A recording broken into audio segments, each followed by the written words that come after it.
Tonight, hundreds more job cuts in Alberta, but no one cares, least of all the provincial NDP. It's February 11th, and you're watching the Ezra Levant Show.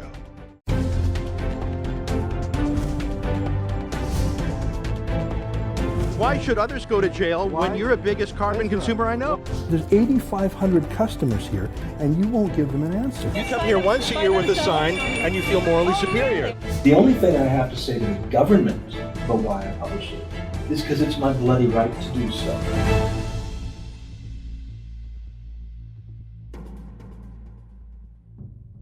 More terrible news for Albertans, and that means terrible news for all Canadians. Husky Energy has announced 500 more job cuts. That's on top of the 1,400 jobs they cut last fall. And Suncor Energy, which announced plans to cut 1,000 jobs last year, just reported that they actually cut 1,700 jobs, 700 more than they had previously declared. And Cenovus Energy, which cut 700 jobs last fall, just announced more job cuts too. It is a disaster. It is thousands. It's about 100,000 altogether in the past year. And every one of those jobs is a family that is now in trouble paying their mortgage, putting food on the table. So obviously, car sales are down in the province too by 16%, according to the government statistics. Housing starts are down 50%. The government of Alberta hasn't updated their website on how many people are leaving the province since last summer. But back then, their last statistic was that 11,000 people had left in 90 days. So more than 100 people a day are just leaving Alberta. But who cares? Not Alberta's NDP. This is good in their eyes because they have always said they want Alberta to transition off of fossil fuels. That's their phrase. Here's Rachel Notley on the left. You see her there on the left of the photo? At a protest against oil and gas and oil sands and pipelines and tankers a few years back. Protesting pretty much everything in the economy that's hurting now. She's a lifelong hater of the oil patch. As an MLA, she literally had Greenpeace lawbreakers on her staff. Do you really think she's upset about these job losses now? She was at a rally calling for these job losses. It's the whole Alberta government. Here's Notley's chief of staff, the Toronto lobbyist Brian Topp, when he was running to be the federal NDP leader against Thomas Mulcair, saying all the things he hates about oil and gas. Listen. We want a clear approach on climate change, and I quite like what they're doing in Europe, and it's worth studying it carefully as we think about Canadian policy. A hard cap on emissions, to price carbon, a home and industrial retrofit program, getting out of coal, getting an urban mass transit program, and getting fossil-fueled cars out of our cities. Yeah, all those things he's against, those are things that Albertans used to do to earn a living. Top is a radical, but he's not stupid. Do you think he wasn't aware that his ideas would cost thousands of Albertans their jobs? Or remember this guy, David Aggan? He's an NDP cabinet minister. Here he is a couple of years ago calling for no new approvals of anything related to oil. Take a listen. Doing the right thing means that we have no new approvals for tar sand projects, and we start to invest money into a renewable energy and into a sustainable economy.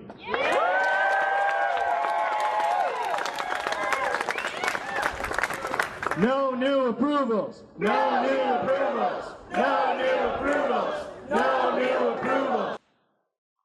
Look at him cheering and chanting like a schoolboy. He's clearly not the brightest light bulb on the Christmas tree, but even he surely knew that what he was jumping up and down for, like a teenager at a pop concert, surely even he knew that would cost Alberta jobs. Alberta's a disaster, and the worst is yet to come. Notley's carbon tax will wring out billions of dollars a year from already hurting families and add costs to companies that are barely hanging on right now. And we still haven't had Justin Trudeau's attack on Alberta yet in the name of global warming. The Liberal mayor of Montreal is demanding a shakedown of the West to let an oil pipeline through his city. There actually is an oil pipeline through his city now that brings in OPEC oil from Portland, Maine. He knows he can't shake down the Americans, but he knows he can shake down Alberta because Justin Trudeau is glad to have someone else do his dirty work for him, to be the bad cop. And Rachel Notley, well, she already agreed to give other provinces like Quebec a veto over Alberta's economic plans. So, hey, in NDP land, things are actually great. You know, 100,000 private sector jobs lost last year, but according to Statistics Canada, look at this, 49,000 new government jobs created in Alberta last year. 8,900 in December alone. That is the biggest increase in Alberta history. These are unionized public sector jobs. They're booming. These are the good times. The NDP's friends are getting rich. 30-hour-a-week jobs, 4, 6, 8 weeks vacation time, big government pensions. No wonder they're so happy. They're giddy. Here, listen to Rachel Notley and her NDP friends at their Christmas party. They were talking about their farm unionization bill here, but it really doesn't matter what they were talking about. They were adrenalized. They were pumped. They were like bank robbers who had been put in charge of a bank, and they're getting away with it. And then there was my favorite bill. But you know, it really is. And then there was Bill 6. Now,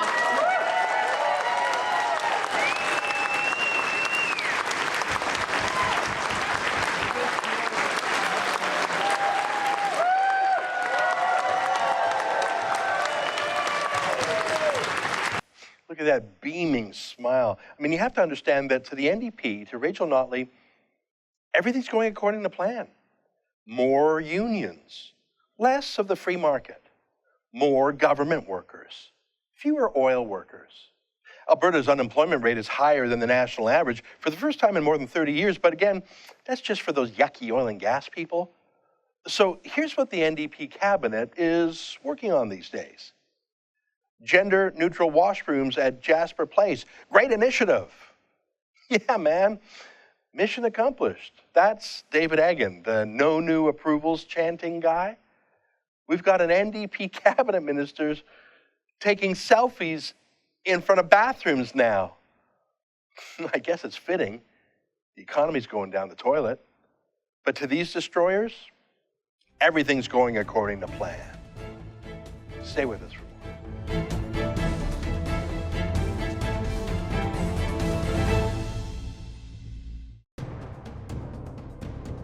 I love Alberta. I've lived here my whole life and I'm proud of it. I'm proud of our free market, pro-business, low-tax, do-it-yourself attitude. And now, I'm watching my province get destroyed. We've all had hints of the NDP's radical views in the past, but no one actually thought they'd ever run this province. Not even them. And now they are. And the worst is yet to come.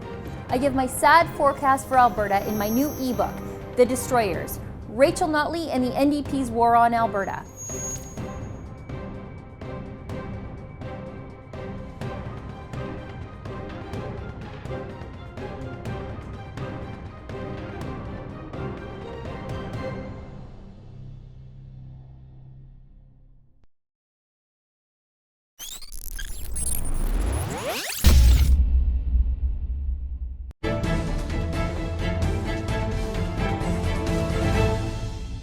We don't win anymore as a country. We don't win on trade.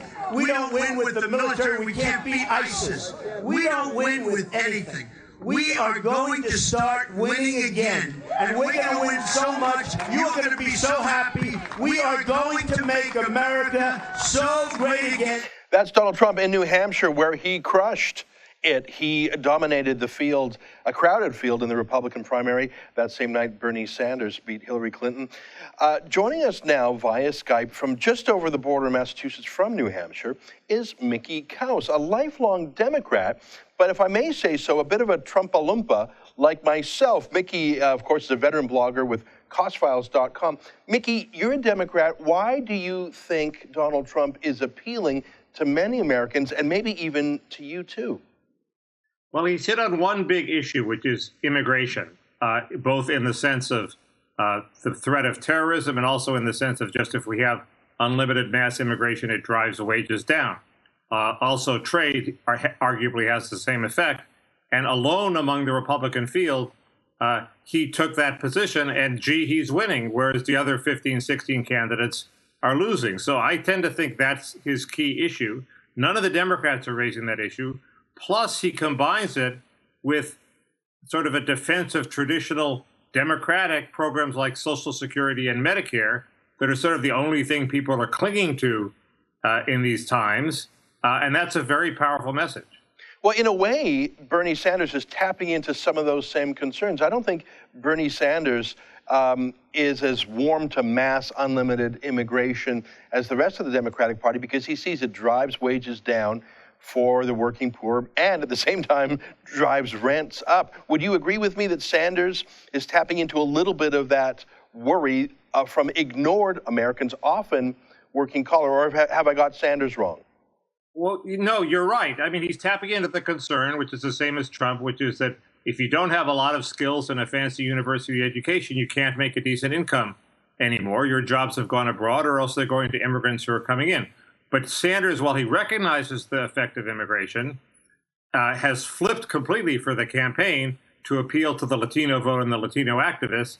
And he's now just as in favor of amnesty and giving up control of the borders, basically continued mass immigration, as Hillary is. So he has abandoned his former concern. Well, I appreciate that correction. I haven't followed Sanders as closely on his ideological platforms. I just assume that he's as far out there as he can go. But that's the thing. I mean, people criticize Donald Trump's style. He's over the top. He's audacious. He speaks in bullet points. He speaks in he makes insults.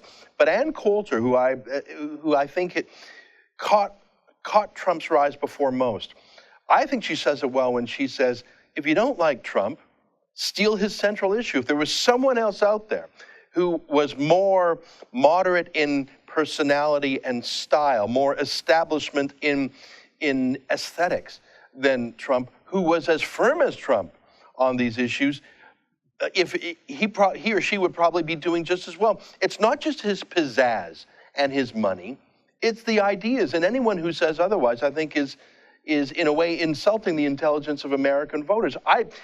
Trump is entertaining for sure, but underneath the entertainment are real ideas. Even Make America Win Again, there's an idea there. Stop being so submissive and surrenderist in foreign policy. It's not just his style, is it, Mickey? Right. No, and there's a sort of conspiracy in the media to say it's just because people like it that he tells it like it is, while ignoring the actual issues he's running on, which is immigration, trade, and as you say, foreign policy. On foreign policy, I actually think he's a little less hawkish than, say, Marco Rubio, and I think that's also part of his appeal. People are a little weary of neocon adventures in the Middle East. The Iraq War sort of left a scar, and Trump is sort of implying he would be a little more reticent, although he's also unpredictable in foreign policy. Go ahead, Mickey. There are actual substantive issues. I saw a quote by Steve Saylor the other day who said, Trump and Sanders have a commonality. They both sound like they're running for the president of the United States, not the president of Davos. That's a reference to that town in Switzerland, that elite gathering of the World Economic Forum, where our Prime Minister Justin Trudeau went and was just feted by the world's fancy people. Trump, he talks tough about killing ISIS, crushing ISIS. I think Americans want that to happen, but you're right. He's not looking for global adventurism. Again, that is substantive. That's a real policy thing that a lot of people say yes to. I think it's self-delusion if people say, it's just the pizzazz. That's the media's way, the establishment's way of saying, I still don't want to talk about immigration. I still don't want to talk about Islam. You can't make me do it even though Trump is winning on it. Well, that's right. After the 2012 loss, the Republican Party bigwigs got together and they put out what's called the autopsy, where they said, the only policy recommendation they made is we have to sign on to immigration reform, which commonly known as amnesty, which in my lights would basically surrender control of the border. And that was completely wrong. But yet they managed to get all the respectable candidates to sign on to it. So it took an unrespectable candidate like Trump to resist it, and he got all the marbles. The only guy who's sort of halfway there is Ted Cruz. The problem is Cruz has such an unpleasant personality, and he's so hated by everybody in the Washington elite that he's probably not a viable alternative. And he's sort of tried to have it both ways on immigration. So, and all the big donors are in favor of more immigration, what you call the Davos worldview. And suddenly they're discovering that their troops aren't with them. The troops of the Republican Party disagree with them, and they're going with Trump. Yeah.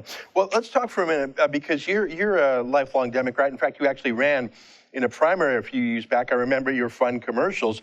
I mean, I know it was a serious enough campaign, but it was a big challenge taking on the incumbent.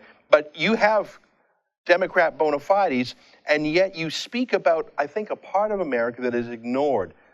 Blue-collar whites, working-class whites who aren't fashionable like the Hispanics you mentioned, who, they're not fashionable. They're not the Silicon Valley tech folks who want mass immigration either for, employees or just consumers. There's a few Democrats like you, Joel Kotkin, who talks about this. Even, Charles Murray talks about this forgotten part of America. I'm not going to call them Reagan Democrats, but a lot of them, I think, would vote for a Republican, even if historically they've been Democrat, just to get some relief. And here's my final question to you, Mickey. Do you think there's enough Democrats like you in the South, in Rust Belt places, that if Donald Trump was on the ballot against Hillary Clinton, who I still think is going to be the nominee, do you think Donald Trump can win it? Do you think he can actually win against a possible split vote from a Michael Bloomberg candidacy, against the media, which will be arrayed again? Can Trump win? Yeah, he can definitely win, even without Bloomberg. With Bloomberg, he has a much better chance. But without Bloomberg, he can appeal to those working-class whites you talked about. I also think he has some appeal to African Americans. Keep in mind that Obama has been getting 93% of the black vote. If Trump even gets 20% of the black vote, that sends the Democrats in a total disarray because they rely on that monolithic bloc of African Americans. So he has tremendous potential to win. Add on to that the fact that he feels no inhibition in raising all the Clinton scandals to Hillary's face. And I think I would bet on him. I think he has a very good shot. I think you're right. It is interesting that he appeals to African Americans. There's no one else in the Republicans who would have a chance other than Ben Carson, who's almost dropping out. I think it's because he just seems so urbane, and in his TV presence, he's so comfortable dealing with people of all backgrounds. And he is a big celebrity. I think he would pull in people who don't even regard themselves as political at all. Maybe people who've never voted before who just like his style. Go ahead. Last word to you, Mickey. He reminds me of Arnold Schwarzenegger in California, who also did very well among minorities. Yeah, that's a very good point. A success story. Listen, in America, in places, socialist places, and too much of Canada, we've got what we call the tall poppy syndrome. Oh, there's a tall poppy. Cut it down. He embarrasses us because he's doing too well. There's a jealousy. It's not everywhere in Canada, but it's in this country. I think one of the great things about the American spirit that still exists, it's not as strong as it was, but people look at a Trump and say, I want to be like that one day. I can be like that one day. He wrote a book called The Art of the Deal that shows me how to be. I want to be rich too. And Trump's not ashamed of his wealth and style. He hams it up. I think that's inspiring, including the minorities and poor people who say, I can do that too. I think he's inspiring in a real way, maybe not just to the cynics in New York and Washington. No, I think that's right. No, we don't have the tall poppy syndrome so much down here. But I think the vision of America that's at stake is, while everybody wants to get rich, we also want everybody, if they work a full week, to earn enough to live in dignity. And a lot of people on the right and now on the left have forgotten that. And, we have to somehow get control of our economy in order to preserve that. Yeah. Mickey Kaus, you're always interesting. I follow you religiously on Twitter, and I encourage all our viewers to do so. That's Mickey Kaus, a veteran blogger. And, of course, he's with HouseFiles.com. Great to see you, Mickey. Thanks for joining us today via Thanks, Skype. Ezra. Right on. Hey, folks, stay with us. There's so much more after these short words.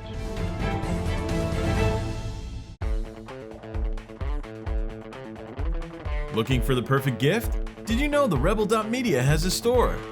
Make a statement with a t-shirt. Have your morning coffee in a Fearless Travel coffee mug. There's even an Ezra Levant bobblehead. It's a one-stop shop for the perfect gift. And don't forget to pick up something for yourself. Go to therebel.media/store to find out more.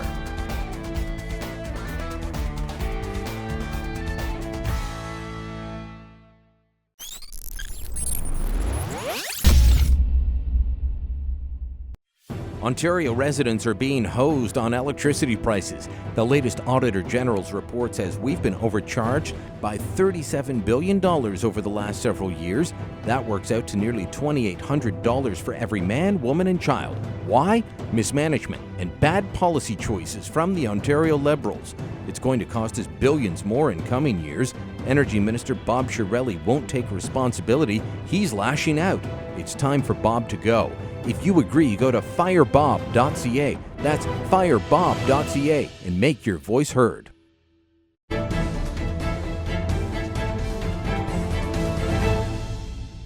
Welcome back. Well, we are interested in Europe because what is happening in Europe today is sure to happen in Canada in 1, 2, 3, 5 years at the most in terms of Muslim mass migration. As I've said before, I have two fears about this. The first is the fear of an acute terrorist attack, the type that happened in New York City on 9/11, in Britain in the subway bombings of 7/7, and more recently in Paris, the mass attack that shot 50 people, more than 100 dying. But the chances of an acute terrorist attack are far lower than the certain chances of creeping Sharia law, of the Islamization of the West. And joining us now via Skype from London in the UK is our friend Simon Kent, who's the managing editor of Breitbart London, who brings us the latest tale of not a terrorist attack, but rather the importation of an alien culture that now seeks to put down roots in Europe. Simon, welcome back to the show. Thank you very much.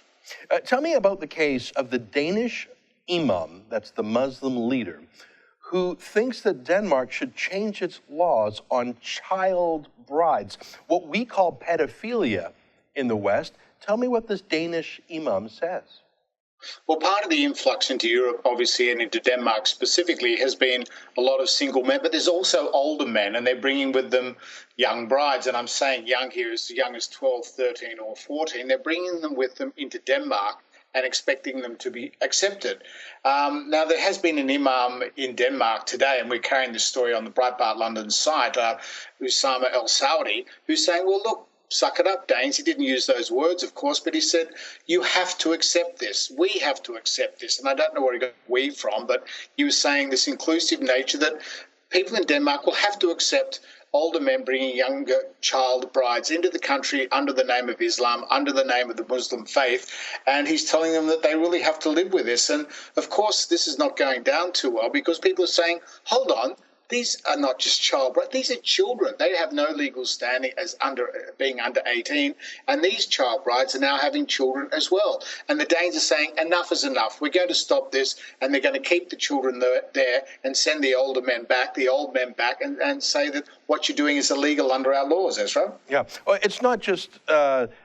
it's pedophilia. I mean, when you have sex with a 12-year-old, when you are a grown man, and often these are polygamous families anyways, that this is one of several wives. You and I talked a few weeks ago about how polygamy, that is a polygamous marriage that's solemnized in, let's say, Pakistan or Syria, while you could not have that same marriage solemnized in the UK itself, the United Kingdom will recognize polygamous marriages and give benefits to all the wives. This is a different thing. This isn't just polygamy.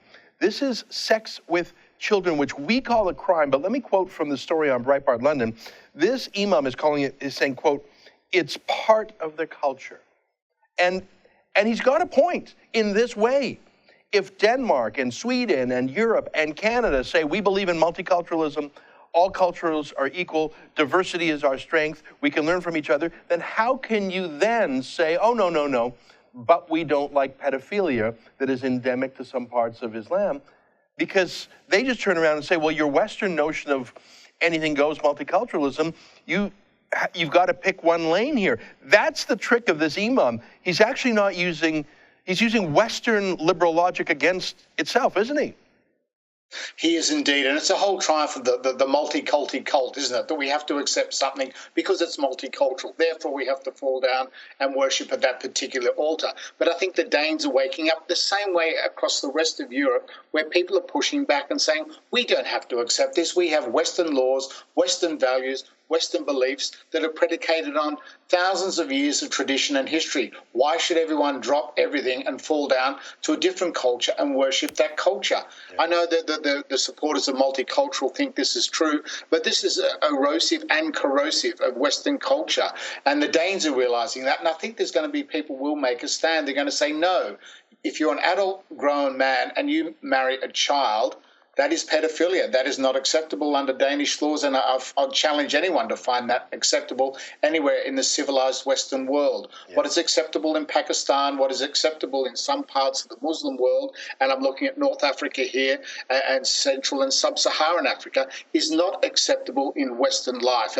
And these are the sorts of cultural challenges that lie ahead, and maybe this is a turning point. Maybe someone will throw down a challenge to this imam and say, no, this might be acceptable to you, but it's not acceptable to the wider Danish people. Yeah.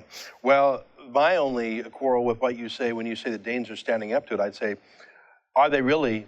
And is it too late for them to do anything? Well, listen, Simon, it's great to see you. Please keep in touch. We enjoyed talking with you and your colleagues, Raheem Kassam. We spoke with him a few days ago. Oliver Lane, very bright folks. You guys are the distant early warning line. You are the tripwire. What happens in Europe today will happen to Canada if we don't change our course. So I appreciate you giving us the warnings. Thanks, my friend. Thank you. Bye-bye. Folks, stay with us after the break. More of The Rebel.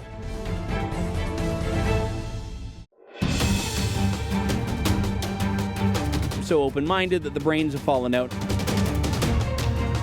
What's the point that you're making? The point that I'm making is that if you're going to propose a massive overhaul to the way the economy is developed in terms of carbon tax, cap and trade, other forms like that, it helps to have some science that is in fact settled.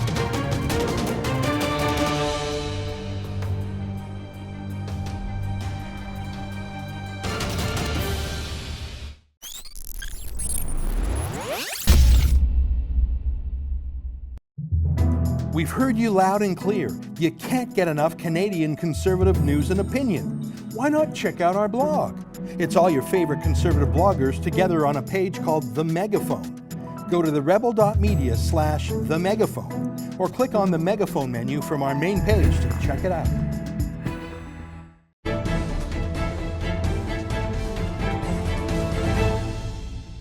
Welcome to the show. My favorite part is your viewer feedback. Dennis writes, please put welcome to hell onto your email distribution. It is the only way I know how to forward it to others. Yeah. Dennis, it feels like hell sometimes, or at least that saying seems right. Justin Trudeau's wrecking Canada. Rachel Notley's wrecking Alberta. Kathleen Wynne's finishing off Ontario. Debt, taxes, regulations, unemployment, all these things are coming back big time. The media is in total collusion with the left-wing government. And then there are the foreign threats, terrorism at worst, creeping Sharia law at best. So yeah, I guess it does feel like it's all going to hell, but it's not hell. Hell would be living in Iraq or Syria under the Islamic State, as millions do. This is footage from Egypt or Libya, I can't recall which, where Christians were being led to their murder, their throats slit by the Islamic State. That is hell, rape and murder. The hell is coming into Germany and Europe in the form of mass sexual assaults and crimes of all sorts. But the reason you feel the way you do here in Canada, which is really still one of the best places in the world to live, the best, I think, is that we're so close to the opposite of hell, so close to getting it right. I won't say heaven, but peaceful and prosperous and happy and secure, all those heavenly things. And they're all being eroded, attacked, taken away from us, sometimes through ignorance, sometimes through malice, sometimes through both. And through it all, the media tells us everything's fine.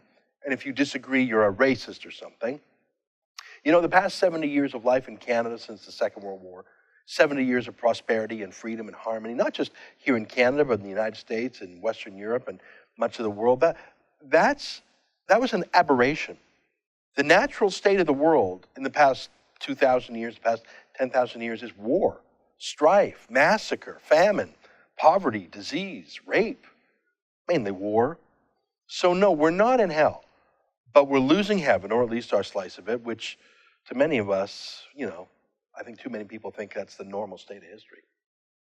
Here's another letter from Elsie who says, I sent links to your February 9th show and a news clip posted today regarding the Canadian military bases being converted to refugee camps to many news media across Canada asking why they haven't shared this news with Canadians. I did receive one from Global News Regina letting me know that they did extensive coverage on this in 2015. I wrote back stating that I did see the coverage in November, and that point in time, it was a plan, not a done deal. Thanks, Elsie. You are right. A few news networks reported back in November that emails had been sent around military bases warning soldiers of evictions. Now, we acknowledged this in our story this week. We showed you the CBC story from November about those emails calling for evictions. And you're exactly right. The news now is that we have budgets and plans and details that we didn't have before, including the expenditure of taxpayers' money on mosques. And things have progressed. As I mentioned in a short video yesterday, the soldiers at CFB Kingston are being moved into a hotel in the city to make room for migrants. It's actually happening. So surely that warrants a follow-up by the media. But they're too interested in spinning and covering for the government, not really reporting, are they? Michael writes, people keep piping up with Ezra Levant. He's a racist. Well, Mr. Levant, how dare you? You report what is going on in the world. Reports of what is happening in real time is your forte, speaking out against injustice and hypocrisy and for truth. How could you do this as a journalist? Well, Michael, thank you for your letter. Of course, I'm not racist. My whole life I've been against racism. I remember back in law school when I set up a club called MAD, Minorities Against Discrimination. My co-founder of this club was a black student, Kentish Steele, and I was a Jewish kid, and we had an Aboriginal kid. And actually, we had more than 50 members of this club. And our point, in fact, our motto, was Martin Luther King's point, by the content of our character, not the color of our skin. As in, we were against politically correct racism, quotas, favoritism, etc. I had forgotten about that club back in law school, but your letter made me think of it for some reason. The word racist, if you look it up in the politically correct dictionary, is defined as someone who is winning an argument against a liberal. It's what a liberal says to you when they've got nothing left to argue. Yes, there is real racism. Of course there is. But talking about politics is not racist. By the way, being wary of Islam, especially political Islam, radical Islam, that's not racist. Islam is not a race. It's a religious doctrine. And for many people, it's a political doctrine too. That's why you have something called the Islamic State. For millions of Muslims, Islam is not just something people do in their private lives. It's what they do to the rest of us. It's not racist to object to that doctrine, that philosophy, any more than it's racist to object to the philosophy of Christianity or communism or any other ism. It's quite possible to object to Islam while loving individual Muslims, especially Muslims who are peaceful and liberal and who have reconciled their personal religion with our secular democratic society. Many such Muslims oppose political Islam too, by the way, and yes, liberals call them racist too. So yeah, I'm not too worried about being called names. I know who I am. I'm not worried about being called Islamophobic, because these days, if you're not afraid, phobia, of political Islam or radical Islam or Islamic terrorism, then you're just not paying attention. Well, that's my show for today. What do you think about the bad news out of Alberta? Here's what I think. Obviously, I'm sad and it's terrible. Partly it's because of low oil prices, of course, but there are still investments going into oil and gas industries around the world, whether it's in Texas or in Asia or Europe. The world is still buying 95 million barrels of oil a day. It's just that other jurisdictions are less hostile to investors than Alberta is. So there are oil and gas jobs, just not so many in Alberta these days. But my bigger point is, who's standing up for the oil industry? Not the Premier of Alberta, not the Prime Minister of Canada. They don't really care, and really not the media either. If there were a company in Ontario that had 500 layoffs announced in a day, it would be front page news in the Globe and Mail, the Toronto Star, the National Post, the Toronto Sun, and all the regional papers. I mean, it's just a fact. I mean, when the Heinz company shut down, when the Caterpillar factory in London shut down, huge news for months for a fraction of the job losses in a single week in Alberta. The mainstream media, the national media political complex just doesn't care about Alberta. Frankly, they're probably sort of smugly saying, it's time Alberta got cut down to size a bit. Trouble is, Alberta's premier is one of those laughing too. That's it for the show today. Hope you enjoyed it. We'll be back tomorrow. In the meantime, you keep fighting for freedom. Good night.